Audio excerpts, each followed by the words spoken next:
शिव भक्त राजा चंद्रसेन और बालक की कथा। उज्जैनी नगर में महान शिव भक्त तथा जितेंद्र चंद्र सिंह नामक एक राजा थे। उन्होंने शास्त्रों का गंभीर अध्ययन कर उनके रहस्यों का ज्ञान प्राप्त किया था। उनके सदाचरण से प्रभावित होकर शिवजी के पार्षदों गणों में अग्रणी मुख्य मणिभद्र जी राजा चंद्रसेन के मित्र बन गए। मणिभद्र जी ने एक बार राजा पर अतिशय प्रसन्न होकर राजा चंद्रसेन को चिंतामणि नामक एक महामणि प्रदान की। वह महामणि कौस्तुभ मणि और सूर्य के समान चमकदार थी। वह महामणि देखने और सुनने तथा ध्यान करने पर भी वह मनुष्य को निश्चित ही मंगल प्रदान करती थी।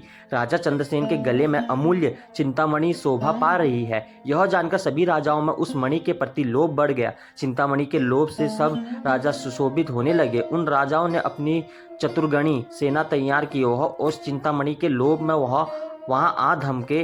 चंद्रसेन के विरुद्ध वे सभी राजा एक साथ मिलकर एकत्रित हुए थे और उनके साथ भारी सैन्य बल भी था। उन सभी राजाओं ने आपस में परामर्श करके रणनीति तैयार की और राजा चंद्रसेन पर आक्रमण कर दिया। सैनिकों सहित उन राजाओं ने चारों ओर से उज्जैनियों के चारों द्वारों को घेर लिया। अपनी पूरी को चारों ओर से सैनिकों द्वारा घिरी हुई देखकर राजा चंद्रसेन महाकालेश्वर भगवान शिव की शरण में पहुंच गए। वे निश्चल ही मन से दृढ़ निश्चय के साथ उपवास व्रत लेकर भगवान महाकाल के आराधना में जुट गए। उन दिनों उज्जैनी में एक विधवा ग्वालिन रहती थी जिसके इकलौता पुत्र था। वह इस नगरी में बहुत दिनों से रहती थी।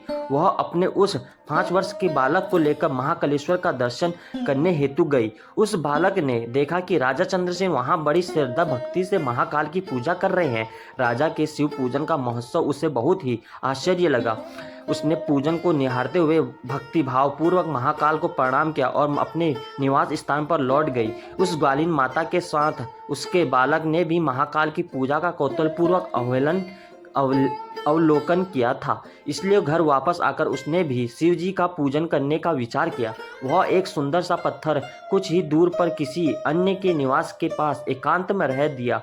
उसने अपने मन में निश्चय करके उस पत्थर को शिवलिंग मान लिया। वह शुद्ध मन से शिव भक्ति भाव पूर्वक मानसिक रूप से गंध धूप दीप नैवेद्य और अलंकार आदि जुटाकर उनसे उस शिवलिंग की पूजा की। वह सुंदर सुंदर पत्तों तथा फूलों को बार बार पूजन के बाद उस बालक ने बार बार भगवान के चरणों में मस्तक लगाया। बालक का चित्त भगवान के चरणों में आस्तक था और वहां विह्वल होकर उनको दंडवत कर रहा था। उसी समय ग्वालिन ने भोजन के लिए अपने पुत्र को प्रेम से बुलाया। उधर उस बालक का मन शिव जी की पूजा में रमा हुआ था, जिसके कारण वह बाहर से बेसुध था। माता द्वारा बार बार बुलाने पर भी बालक को भोजन करने की इच्छा नहीं हुई और वह भोजन करने नहीं गया। तब उसकी माँ स्वयं उठकर वहां आ गई। माँ ने देखा कि उसका बालक एक पत्थर के सामने आंखें बंद करके बैठा है। वह उसका हाथ पकड़कर बार बार खींचने लगी, पर इस पर भी वह बालक वहां से नहीं उठा, जिससे उसकी माँ क्रोध आया और उसने उस खूब पीटा। इस प्रकार खींचने और मारने पीटने पर भी जब वह बालक वहां से नहीं हटा तो माँ ने उस पत्थर को उठाकर दूर फेंक दिया। बालक द्वारा उस शिवलिंग पर चढ़ाई गई सामग्री को भी उसने नष्ट कर दिया। शिव जी का अनादर देखकर बालक हाय हाय करके रो पड़ा। क्रोध में आग बबूला हुई वह ग्वालिन अपने बेटे को डांट फटकार कर पुनः अपने घर में चली गई। जब उस बालक ने देखा कि भगवान शिव जी का पूजा को उसी की माता ने नष्ट कर दिया, तब वह महादेव बिलक बिलक कर रोने लगा। देव के देव महादेव ऐसा पुकारते हुए वह साहस बेहोश होकर पृथ्वी पर गिर पड़ा। उसकी आंखों में आंसुओं की झड़ी लगी हुई। कुछ देर बाद जब उसे चेतना आई तो उसने अपनी बंद आंखें खोल दी। उस बालक ने आंखें खोलने के बाद जो दृश्य देखा उसे वह आश्चर्य में पड़ गया। भगवान शिव की कृपा से उस स्थान पर महाकाल का दिव्य मंदिर खड़ा हो गया था।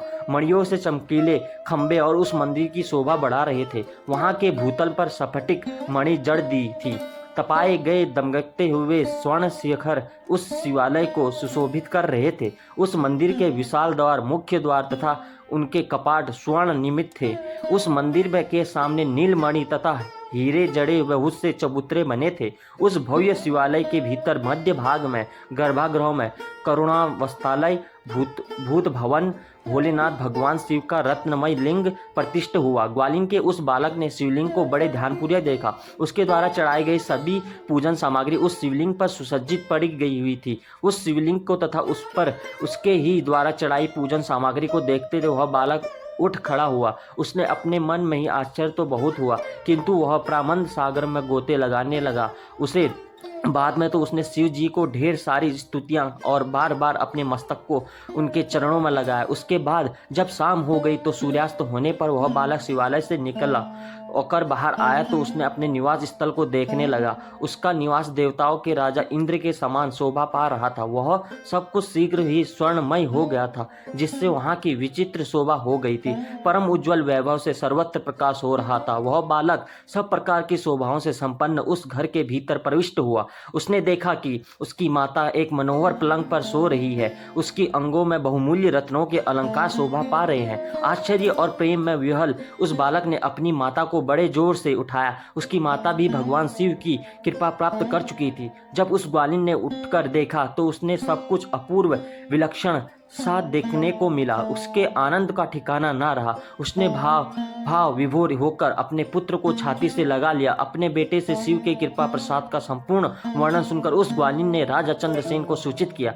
निरंतर भगवान शिव को भजन पूजन में लगे रहने वाले राजा चंद्रसेन अपने नित्य नियम पूरा कर रात्रि के समय पहुंचे। उन्होंने भगवान शंकर को संतुष्ट करने वाले ग्वालिन के पुत्र को वहां प्रभाव देखा। उज्जैनी के चारों ओर से घर के युद्ध के लिए खड़े हुए उन राजाओं ने गुप्तचरों से मुख से प्राप्त काल उस अद्भुत वृत्तांत को सुना। इस विलक्षण घटना को सुनकर सभी नरेश आश्चर्यचकित हो उठे। उन राजाओं ने आपस में मिलकर पुनः विचार विमर्श किया कि परस्पर बातचीत में उन्होंने कहा कि राजा चंद्रसेन महान शिव भक्त हैं, इसलिए इन पर विजय प्राप्त करना अत्यंत कठिन है। ये सभी प्रकार से निर्भय होकर महाकाल की नगरी उज्जैनी का पालन पोषण करते हैं। जब इस नगरी का एक छोटा बालक भी ऐसा शिव भक्त है तो राजा चंद्रसेन का एक महान शिव भक्त होना स्वाभाविक ही है। ऐसे राजा के साथ विरोध करने पर निश्चय ही भगवान शिव क्रोधित हो जाएंगे। शिव के क्रोध करने पर तो हम सभी नष्ट हो जाएंगे। इसलिए हम इस नरेश से दुश्मनी ना करके मेल मिलाप कर ही लेना चाहिए, जिससे